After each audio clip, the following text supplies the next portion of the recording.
Hello guys, welcome back to new video. तो आज हम पढ़ेंगे एक्टोपिक प्रेगनेंसी। तो एक्टोपिक प्रेगनेंसी का तो हमने पढ़ा था डेफिनेशन एंड टाइप, कितने प्रकार के एक्टोपिक प्रेगनेंसी होती है।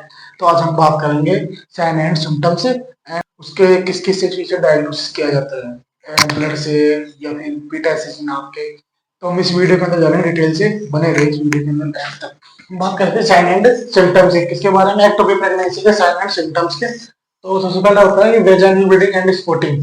मतलब कि क्या होता है कि वेजाइनल ब्लीडिंग अलग देखने को मिल सकती है एंड स्पॉटिंग भी देखने को मिल सकता है। स्पॉटिंग मतलब होता है छांटे, मतलब कि ब्लड कहते हैं उनके छांटे देखने को मिल सकते हैं। तो लोअर एब्डोमिनल पेन देखने को मिल सकता है। जो अपन का एब्डोमिन होता है उसका लोअर वाला पार्ट होता है, उसमें पेन देखने को मिल सकता है।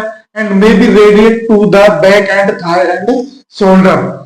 कहाँ कहाँ देखने को मिल सकता है? मे बी हो सकता है कि रेडिएट हो सकता है। कहाँ पे हो सकता है? इसका जो लोअर एब्डोमिनल पेन होता है वो रेडिएट होता है, मतलब कि एक जगह से दूसरी जगह जाता है। कहाँ कहाँ जाता है? एक तो बैक में जाता है, तो पीठ में जाता है एंड पीठ या कमर में जाता है, थाई में जाता है, देखने को मिलता है, जांघों में देखने को मिलता है एंड शोल्डर में, कंधों पे देखने को मिलता है। क्या देखने को मिलता है? लोअर एब्डोमिनल पेन होता है वो रेडिएट होता है। कहाँ पे जाता है? बैक, थाई एंड शोल्डर में देखने को मिलता है। ये बेली है, बेली का मतलब भी पेट ही होता है। शॉर्ट पीरियड ऑफ एमनोरिया, इसके अंदर क्या देखना, तो जो आईएमसी होती है वो शॉर्ट पीरियड के अंदर ही एमनोरिया देखने को मिलता है। जैसे कि 2 मंथ हो गए, 3 मंथ हो गए, या फिर 1.5 महीना, 2 महीना, 2.5 महीना, ऐसा देखने को मिलता है। किसके अंदर? एक्टोपिक प्रेगनेंसी के अंदर। Small fundal height that expect gestational age, यह स्मॉल फंडल हाइट भी हो देखने को मिल सकता है। एक्सपेक्ट अपवाद गेस्टेशनल एज के अंदर भी देखने को मिलती है, क्योंकि गेस्टेशन जो अपवाद होती है उसके अंदर स्मॉल फंडल हाइट का देखने को मिल सकती है। उसके आधार पर भी हम पता लगा सकते हैं। नोजिया एंड वोमिटिंग देखने को मिलते हैं। उल्टी जैसा हमारी उल्टी देखने को मिल सकती है। हाइपोवोलियमिया हो सकता है, पानी की कमी हो सकती है शरीर के अंदर, तो वॉल्यूम का कमी हो सकती है, तो ब्लड का कम हो, ब्लड कम होगा तो एनीमिया बोलता है। हाइपोवोलियम, ब्लड जो पानी होता है वाटर लेवल होता है वो क्या होता है? डाउन होता है। किसका? वॉल्यूम का। वॉल्यूम डाउन हो जाता है। किसका? वाटर या एनीथिंग एनीथिंग वाटर का देखने को मिलता है हाइपोवोलेमिया के अंदर। तो एंड फटिगिंग एंड वर्टिगो, थकान एंड चक्कर जैसे देखने को मिलता है। चक्कर जैसे आना या चक्कर देखने को मिल सकते हैं। किसके अंदर? एक्टोपिक प्रेगनेंसी के साइलेंट सिम्टम्स के अंदर देखने को मिलते हैं। तो हम बात करते हैं नेक्स्ट कि डायग्नोसिस कैसे करते हैं। किसको एक्टोपिक प्रेगनेंसी होती है उसको डायग्नोसिस में पता लगाना कैसे पता लगा जाता है, किस किस के आधार पर पता लगाया जाता है। ये हम डायग्नोसिस ऑफ एक्टोपिक प्रेगनेंसी के बारे में। किसके बारे में? Diagnosis of ectopic pregnancy. सबसे पहले बात करते हैं ब्लड टेस्ट की, ब्लड टेस्ट करके कौन कौन सी क्या चीज देखने को मिलती है। तो increase ESR, erythrocyte sedimentation rate देखने को मिलती है। सबसे पहले ब्लड टेस्ट करेंगे। ब्लड टेस्ट करने से सबसे पहले क्या देखेंगे हम? ईएसआर। क्या देखने में? ईएसआर, एरिथ्रोसाइट सेडिमेंटेशन रेट देखने को मिलती है। क्या मिलती है? बढ़ी हुई देखने को मिलती है। It is A indicate the abnormality ectopic pregnancy and indication. यह इंडिकेशन मतलब क्या होता है कि निर्देशांक होते हैं किसके?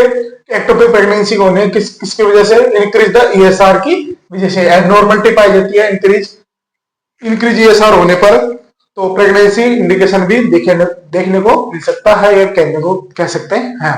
इंक्रीज डब्ल्यूबीसी, इसके अंदर क्या देखने को मिलता है? सेकंड में इंक्रीज डब्ल्यूबीसी, जिसका क्या होता है? इंक्रीज टीएलसी देखने को मिलता है, इंक्रीज डीएलसी देखने को मिलता है। तो हम तो डायग्नोसिस करेंगे किसकी? एक्टोपिक प्रेगनेंसी डायग्नोसिस करते हैं। सबसे पहले किसकी जांच करते हैं?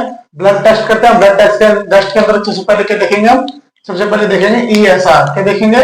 ईएसआर देखेंगे। तो इसके अंदर क्या देखने को मिलता है? Increase of ESR, erythrocyte sedimentation rate देखने को मिलती है। तो दूसरे नंबर हम क्या देखेंगे? डब्ल्यूबीसी देखने को मिलते हैं। देखते हैं जो देखने को मिलती है। क्या देखने को मिलता है? इंक्रीज टीएलसी देखने को मिलती है, इंक्रीज डीएलसी देखेंगे। तो यदि हम एक्टोपिक प्रेगनेंसी के डायग्नोसिस करते हैं तो ब्लड टेस्ट कराएंगे। तो ब्लड टेस्ट के अंदर सिर्फ ओनली फॉर 2 चीज देखेंगे। कौन कौन सी? ईएसआर एंड डब्ल्यूबीसी देखने को मिलती है। तो हम बात करते हैं नेक्स्ट बीटा एचसीजी टेस्ट। क्या देखते हैं? बीटा एचसीजी टेस्ट देखने को मिलती है। बीटा एचसीजी टेस्ट के अंदर सबसे पहले क्या देखने को मिलता है? ह्यूमन क्रोनिक गोनाडोट्रोपिन हार्मोन देखने को मिलता है। क्या देखने को मिलता है? ह्यूमन क्रोनिक गोनाडोट्रोपिन हार्मोन देखने को मिलता है। सब दूसरे नंबर पे हम बात करते हैं यूपीटी, यूरिनरी प्रेगनेंसी टेस्ट होती है। तो इससे भी जांच करते हैं कि क्योंकि यूपीटी होती है, यूपीटी के अंदर यूरिन का 2 ड्रॉप डाला जाता है, उसके अंदर नेगेटिव पॉजिटिव लाइन बनती है, उसके आधार पर भी हम बीटा एसएचजी का टेस्ट करते हैं। तीसरे नंबर बात करते हैं नॉर्मल प्रेगनेंसी। जो नॉर्मल प्रेगनेंसी होती है उसके अंदर 2000 इंट्रा यूनिट पर लीटर देखने को मिलता है, माइक्रो लीटर पर देखने को मिलता है। नॉर्मल प्रेगनेंसी के अंदर 2000 इंट्रा यूनिट एंड पर माइक्रो पर लीटर देखने को मिलता है। यदि एक्टोपिक प्रेगनेंसी है तो उसके अंदर मोर देन 2000 से ज्यादा देखने को मिलेगा। क्या देखने को मिलेगा? बीटा एससीजी का level increase 2000 IV and UN देखने को मिलता है। इंटरनेशनल यूनिट एंड माइक्रोलीटर देखने को मिलता है। प्रोजेस्टेरोन टेस्ट, इसके अंदर देखते हैं normal pregnancy more than greater than 25 nanogram पर लीटर। क्या देखने को मिलता है? 25 नैनोग्राम पर लीटर देखने को मिलता है। किसके अंदर? नॉर्मल प्रेगनेंसी के अंदर। किसका? Progesterone level. अब बात करते हैं एक्टोपिक प्रेगनेंसी में कितना पाया जाता है। एक्टोपिक प्रेगनेंसी में लेस देन होता है। कितना लेस देन होता है? नैनोग्राम पर 15 नैनोग्राम पर लीटर, 15 नैनोग्राम पर लीटर देखने को मिलता है। क्या देखने को मिलता है? Progesterone level. अब बात करते हैं यूएसजी, अल्ट्रासाउंड सोनोग्राफी की। अल्ट्रासाउंड सोनोग्राफी होती है, यह मेनली 2 टाइप की पाई जाती है। कितने प्रकार की? 2 प्रकार पाई जाती है। एक होते हैं टीवीएस एंड टीएस होते हैं। तो टीवीएस के बारे में जानते हैं कि टीवीएस कौन सी होती है? Transvaginal sonography. ये कितने दिन में करानी पड़ती है? 8 से 12 वीक पे, 8 to 12 वीक के अंदर करवानी पड़ती है। क्या करवानी पड़ती है? TVS, transvaginal sonography. टीवीएस से होता है ट्रांस देना किसके अंदर? वेजाइना के अंदर देना। किसके लिए? सोनोग्राफी के लिए। तो ट्रांस के अंदर देखे, ट्रांस वेजाइनल के अंदर सोनोग्राफी की जाती है। कितने दिन के अंदर? 8 से 12 वीक के अंदर। TAS, transabdominal sonography. तो ट्रांस एब्डोमिनल सोनोग्राफी है, ये 12 वीक से लेके आफ्टर बर्थ, बच्चे का जन्म हो जाता है उसके बाद तक की जाती है। क्या की जाती है? TAS, transabdominal sonography. एक होती है लेप्रोस्कोपी। क्या होती है? Laparoscopy. It is a gold standard diagnosis of ectopic pregnancy.